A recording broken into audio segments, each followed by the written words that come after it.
ज्योति मल्होत्रा एक खूबसूरत, ग्लैमरस और स्वैग से भरी ट्रैवल ब्लॉगर। अपने बाजुओं पे बंजारन सिंह राशि वाली लड़की और घुमंतू हरियाणवी प्लस पंजाबी वाला जबरदस्त एटीट्यूड लिए हुए, जिस एटीट्यूड ने उसे दिलाए 3.77 लाख सब्सक्राइबर्स उसके यूट्यूब चैनल ट्रैवल विद जो पे और इंस्टाग्राम पे भी 1.32 लाख फॉलोअर्स। ये सब हो जाना एक हरियाणा पावर डिपार्टमेंट के रिटायर्ड अधिकारी की बेटी के लिए बड़ी बात थी, वो भी हिसार जैसे छोटे शहर से, जिसका मिडिल क्लास परिवार एक टाइट 55 गज के घर में रहता था, जिसकी दीवारों का रंग तक उखड़ चुका था। हालांकि घर की सारी रौनक तो ज्योति के कमरे में थी, जहां उन्होंने फेमस टीवी शो फ्रेंड्स का पोस्टर, एक चमचमाता यूट्यूब क्रिएटर अवार्ड और एक मस्त मजाकिया पोस्टर पे लिखा था, पीने के हैं 4 दिन।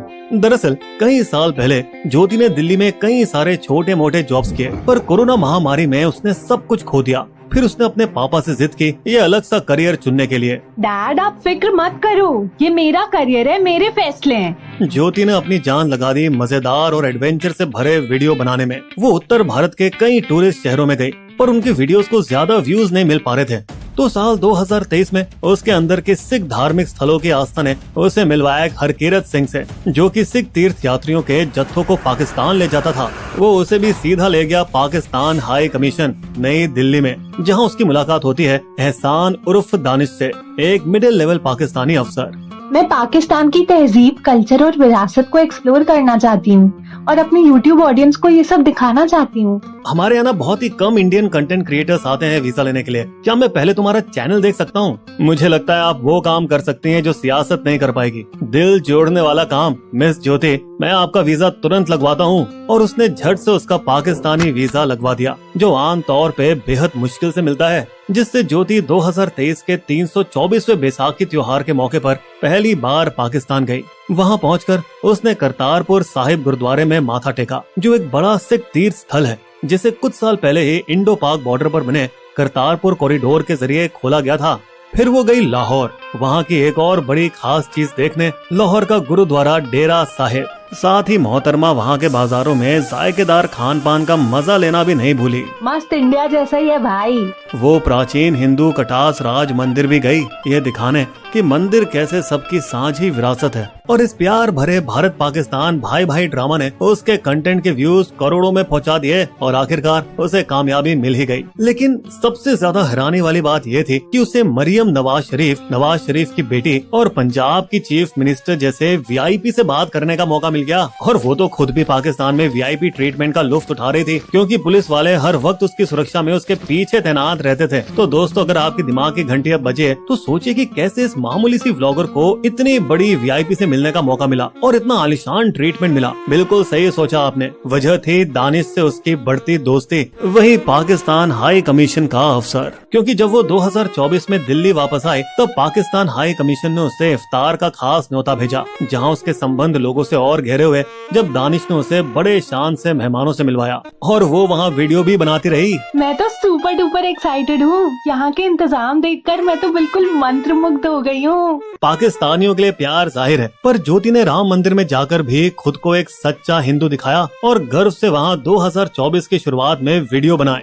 चलिए दोस्तों, फास्ट फॉरवर्ड करके अप्रैल में 2025 में आते हैं, जब पहलगांव में हिंदुओं पर भयंकर आतंकवादी हमला हुआ था। फिर ऑपरेशन सिंदूर कर भारत ने बदला लिया और 4 दिन बाद दोनों देशों में सीज फायर हुआ। उसके बाद आया ऑपरेशन मीर जाफर, जहां भारत की सेंट्रल एजेंसियां तगड़ी नजर रखे हुए थी पाकिस्तान आईएसआई पर और यहाँ के सोशल मीडिया इन्फ्लुएंसर के गठजोड़ पर। और इसी के चलते कार्रवाई पर 16 मई 2025 को हरियाणा पुलिस ने ज्योति मल्होत्रा को गिरफ्तार कर लिया। तो आखिर क्या पक रहा था ज्योति और दानिश के बीच में? क्या कर रही थी ज्योति पाकिस्तान में और उनके पॉपुलर वीडियोस का आखिर मकसद क्या था? ज्योति अपनी पूछताछ में बिल्कुल भी घबराई नहीं, लेकिन उसकी बातें और खुफिया ट्रैकिंग से जो सच सामने आया वो चौंकाने वाला था। पाकिस्तान हाई कमीशन वाला दानिश कथित तौर पर ज्योति का हैंडलर था। उसने न सिर्फ एक बार बल्कि 4 बार उसके पाकिस्तानी टूर का टिकट करवाया और ज्योति की गिरफ्तारी से ठीक 3 दिन पहले 13 मई 2025 को दानिश को आईएसआई एजेंट साबित कर भारत ने उसे लात मार के निकाल दिया था, क्योंकि उसने पाकिस्तान हाई कमीशन में काम करने का नकाब पहनकर ज्योति का वीजा और इंटरव्यू के नाम पर पत्रकारों और यूट्यूबर्स को जासूस बनाने का काम किया था। शक इस बात पर और गहराया कि अपनी दूसरी पाकिस्तान यात्रा में ज्योति अपनी वीजा लिमिट से पूरा 1 महीना ज्यादा रही, 17 अप्रैल से लेकर 25 मई 2024 तक। उसी दौरान दानिश की मदद से ज्योति का नेटवर्क बड़ा होता गया और उसने ISI के बड़े एजेंट शाकिर और राणा शहबाज से मुलाकात की, साथ ही दोस्ती की अली अहवान जैसे ऑपरेटिव से। ये बंदा वो था जो असल में उसकी खास मेहमान नवाजी और पुलिस सुरक्षा का इंतजाम किया करता था। ज्योति जनवरी 2025 में कश्मीर के पहलगांव थी, अपने खूबसूरत व्लॉग्स रिकॉर्ड करने के लिए, वही जगह जो कुछ महीनों बाद खूनी घटनाओं की गवाह बनने वाली थी।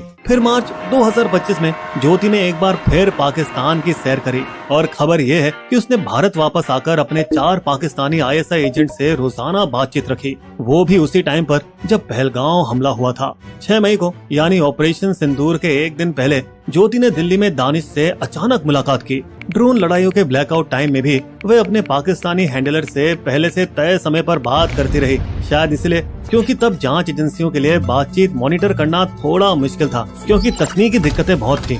लेकिन जो 12 टेराबाइट का डेटा उसने फोन से निकाला, उसमें आरोप है कि उसने ऑपरेशन सिंदूर से जुड़ी दानिश के साथ 2 चैट्स मिटा दी थी और अपने फोन में अली अहवान का नंबर चालाकी से जट रंधावा के नाम से सेव रख रखा था। उसके फोन के क्लाउड स्टोरेज में ऐसे वीडियो मिले जिसमें BSF के जवानों की मूवमेंट और पठानकोट, नाथुला पास और अरुणाचल के नजदीक के रेडार लोकेशन के वीडियो भी शामिल थे।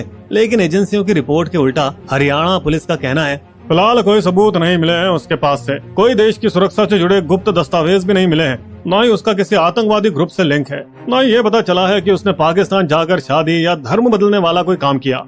तो भैया अगर ऐसा है तो फिर ये सारी जानकारी उसे आखिर मिली कैसे? शायद ये एक पूरा जासूसी रैकेट है, क्योंकि हरियाणा, पंजाब और यूपी में 11 और लोग भी पकड़े गए हैं जिसमें ज्योति इस ग्रुप का फेमस चेहरा लगती है। वहाँ ज्यादातर आरोपियों का दानिश के साथ कनेक्शन भी सामने आ रहा है। एजेंसियां लगातार जुटी है। उन्होंने एक और ISI जासूस को दिल्ली में पकड़ा है जिसने कई संवेदनशील दस्तावेज जमा करके रखे थे, जिनमें टारगेट थे भारतीय सेना के ठिकाने, Palam air force base, CGO complex और दिल्ली के आर्मी कैंटोनमेंट पर धमाका करने का प्लान। 1 मिलियन से ज्यादा सब्सक्राइबर वाले एक और यूट्यूबर जसबीर सिंह का ज्योति और दानिश से लिंक पाया गया है और पंजाब पुलिस ने हाल ही में उसे गिरफ्तार किया है। मगर ज्योति के मामले की बात करें तो उसके पहलगांव हमले के बाद आए एक वीडियो पर जांच तेज हो गई है। न भारत दोषी है न पाकिस्तान, हिंसा से कुछ नहीं होता, हमें पाकिस्तान से बात करनी चाहिए। दोस्तों चलो, वीडियो तो आप कह सकते हैं कि उन हालात में भावनाओं को ठेस पहुंचाते हैं, लेकिन यहाँ असली सवाल ये है कि क्या ज्योति के पहले वाली यात्रा के वीडियो जिसमें उसने पाकिस्तान की मेहमान नवाजी,